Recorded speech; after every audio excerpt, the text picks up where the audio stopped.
भारत देश, इस देश का नाम सदियों पहले जम्बूद्वीप था, जो कि विश्व का सबसे बड़ा देश और उस दौर का सबसे विकसित राष्ट्र था। इस मिट्टी का हर एक मनुष्य श्रमण संस्कृति का हिस्सा था, जो कि अपनी मेहनत के लिए जाना जाता था, और यह सिंधु सभ्यता का एक प्रमुख अंग था। लेकिन इसी बीच के दौर में कुछ यूरोशियन लोगों ने इस देश पर आक्रमण किया, जो लड़ाई वाला आक्रमण ना होकर चालाकी का आक्रमण था। इस देश के लोग साधारण और सभ्य थे, यह देखकर उनकी भावनाओं पर वार किया गया और इसी दौर में वैदिक परंपरा को स्थापित किया गया ताकि इस देश के लोगों को गुलाम बना सके। लेकिन इनका यह इरादा तथागत बुद्ध ने मिट्टी में मिला दिया। उसी दौर में इस महान राष्ट्र का निर्माण मौर्य साम्राज्य और सम्राट अशोक द्वारा किया गया। उस समय इस देश में ना ही कोई जाति थी, ना ही कोई भेद था। यह तथागत बुद्ध की नैतिक क्रांति और समता के विचारों से संभव हुआ। हम बात कर रहे हैं अयोध्या की, जिसे राम राज्य बताया जाता है। लेकिन इसी अयोध्या में जो भारतीय पुरातन विभाग द्वारा उत्खनन किया गया है, जो समतलीकरण का काम किया गया है, उसमें ना ही कोई राम के अवशेष मिले हैं, ना ही राम से जुड़े लोगों का बाल तक मिल पाया है। वहाँ सिर्फ बुद्ध ही पाए जा रहे हैं। जिसे आज अयोध्या कहा जा रहा है, वह असल में प्राचीन बुद्ध नगरी साकेत है। साकेत में तथागत बुद्ध ईसा पूर्व 6ठी शताब्दी में आए थे। इसके सबूत आज भी मौजूद है। बुद्ध से पहले इस देश में कई सारे हिस्से थे, उन्हें जनपद कहा जाता था। ऐसे 16 जनपद भारत में थे। इसमें कई सारे शहर और कई सारे महानगर थे, जिसमें चंपा, राजगृह, श्रावस्ती, साकेत, कौशाम्बी, वाराणसी शामिल थे। इसी दौर में तथागत बुद्ध के महापरिनिर्वाण से पहले आनंद ने तथागत बुद्ध को इन महानगरों में जाने की गुजारिश की थी। तथागत बुद्ध अपने धम्म का प्रसार करने हेतु 45 वर्ष तक चारिका करते रहे। तथागत बुद्ध जहाँ भी धम्म प्रसार हेतु जाते थे, उसकी जानकारी रखी जाती थी, और वह जानकारी हमें आज भी त्रिपिटक नामक ग्रंथ में मिलती है। इसमें साकेत का भी उल्लेख है। साकेत उस दौर का बड़ा व्यापारी केंद्र था। महावग्ग में हमें कुछ ऐसे संकेत मिलते हैं जो दर्शाते हैं कि साकेत यह शरयू नदी के तट पर था और वहाँ तथागत बुद्ध और उनका संग ठहरा था। रामायण में अयोध्या यह शरयू नदी से 15 मील दूरी पर है। ऐसे सबूत हमें ऋग्वेद में मिलते हैं, जो कि सिंधु नदी के पश्चिम की ओर बहती है, ऐसा बताया जाता है। लेकिन उत्तर प्रदेश की सरयू नदी उत्तर से बहकर गंगा में जा मिलती है। इससे हमें यह साफ होता है कि साकेत जिसे अयोध्या बताया जाता है, दरअसल वह साकेत है। यह एक बुद्ध नगरी है। इसके अलावा राजा मिलिंद ने, जिसे मिलेंडर कहते हैं, उन्होंने भी साकेत का उल्लेख किया है और उन्होंने भी साकेत पर कब्जा किया था, साकेत पर विजय प्राप्त किया था। हमें ऐसा महाभाष्य में दिखाई देता है। जब तक इस देश में गुप्त राजवंश का राज्य था, तब तक साकेत को सिर्फ साकेत कहा जाता था। तथागत बुद्ध के शारीरिक धातु को उस समय संभाल कर रखा जाता था। बाद में उन पर मिट्टी के स्तूप बनाए जाते थे। इसके बाद सम्राट अशोक ने उन स्तूपों पर पत्थर और ईंटों से काम करना शुरू किया। इनमें साकेत के स्तूप का भी उल्लेख चीनी यात्री ह्वेनसांग द्वारा किया गया है। साकेत का नाम अयोध्या गुप्त काल में पड़ा। इससे पहले भारत में कहीं भी और कोई भी अयोध्या नहीं थी, क्योंकि गुप्त शासकों ने राम की कथा के बारे में सुना था और वह उससे काफ़ी प्रभावित हुए थे, खासकर स्कंदगुप्त, जो खुद को राम के समान मानता था। इसलिए उसने राम से जुड़े काल्पनिक भूगोल की रचना की और साकेत को अयोध्या के रूप में चिन्हित किया। ऐसे करने वाले शासक का नाम विक्रमादित्य था। यह एक प्रमाणित तथ्य है, लेकिन इतिहासकार अभी इस बात पर निश्चित नहीं है कि यह विक्रमादित्य वास्तव में कौन सा गुप्त शासक था। जो थोड़े बहुत उपलब्ध साक्ष्य है, उसके आधार पर विक्रमादित्य की पहचान स्कंदगुप्त के रूप में की जाती है, लेकिन यह पूरी तरह से मान्य नहीं है।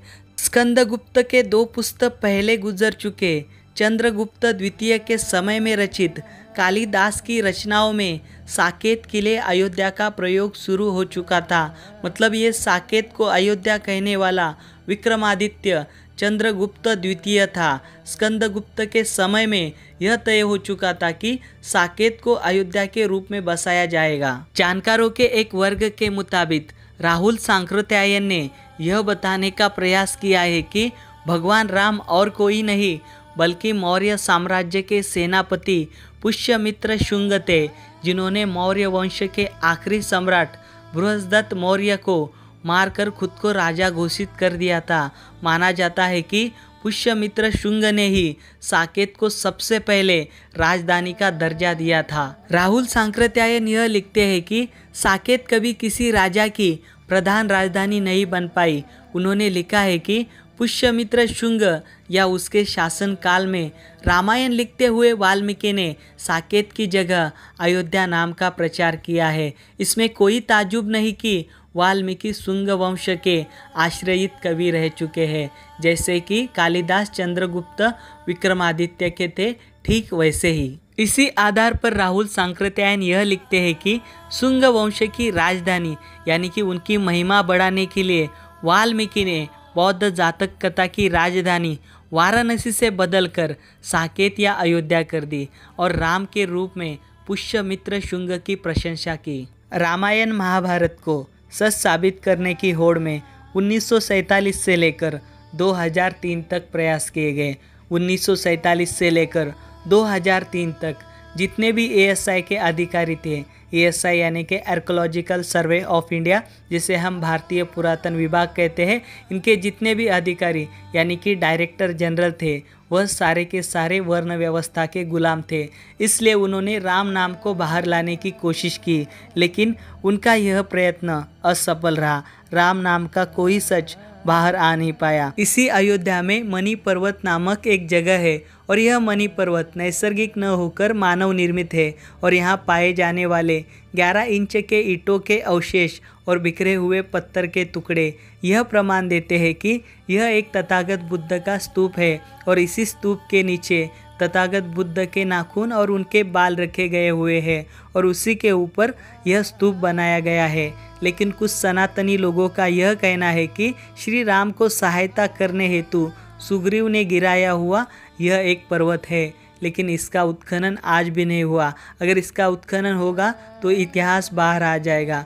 यह एक बुद्ध का स्तूप है, यह साफ हो जाएगा। इसलिए इसी तरह के कुबेर पर्वत, सुग्रीव पर्वत भी हमें दिखाई देते हैं और इस बात का वर्णन चीनी प्रवासी यानी कि चीनी यात्री यूनस तंग ने किया है। सर अलेक्जेंडर कनिंघम, जिन्हें भारतीय बौद्ध संस्कृति का दूत कहा जाता है, सर अलेक्जेंडर कनिंघम, इन्होंने 1881 और 1882 में भारतीय पुरातन विभाग द्वारा यहाँ पर उत्खनन करने की कोशिश की, लेकिन इन्हें उत्खनन करने से रोका गया। लेकिन सर अलेक्जेंडर कनिंघम इन्होंने रिपोर्ट दी थी। इस रिपोर्ट में सर अलेक्जेंडर कनिंघम ने ऐसे कहा है कि पुरातन शहरों जैसा साकेत भी एक पुरातन शहर है, इसमें ईंटों के टुकड़े बिखरे पड़े हुए हैं। इसके अलावा यहाँ की ईंटों को फैजाबाद इस गांव के लोगों ने घर बनाने हेतु लिया है, इसका भी रिकॉर्ड सर अलेक्जेंडर कनिंघम इन्होंने दिया हुआ है। दिसंबर 1947 में भारतीय संविधान लागू होने से पहले कुछ लोगों ने बाबरी मस्जिद में राम की प्रतिमाएं रख दी ताकि उन पर कोई आँच ना आए और उन पर कोई कानूनी कार्रवाई ना बन पाए। इसलिए बाबरी पहले सम्राट अशोक का स्तूप था और उसके स्तंभ थे, उसी के ऊपर बाबरी मस्जिद का निर्माण किया गया है। तो यह उत्खनन के दौर में पाया गया है। अयोध्या में लॉकडाउन की दौर में भारतीय पुरातन विभाग द्वारा समतलीकरण का काम किया जा रहा था। यह समतलीकरण का काम करते समय सम्राट अशोक इनके स्तंभ पाए गए हैं, उसी के साथ तथागत बुद्ध के अवशेष भी पाए गए हैं। इसी पर बौद्धों ने यह दावा किया है कि वहाँ पर एक म्यूजियम बनाया जाए और वहाँ पर इन अवशेषों को जतन किया जाए। तो साथियों, आशा करता हूँ आज का यह वीडियो आपको पसंद आया होगा।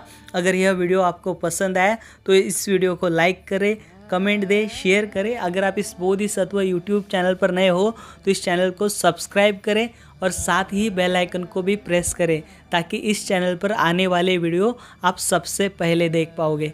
तो मिलेंगे हम इस प्राचीन भारत के नए इतिहास के साथ, नए जानकारी के साथ। तब तक आप अपना ख्याल रखें। मिलेंगे। जय भीम, नमो बुद्धाय, जय भारत।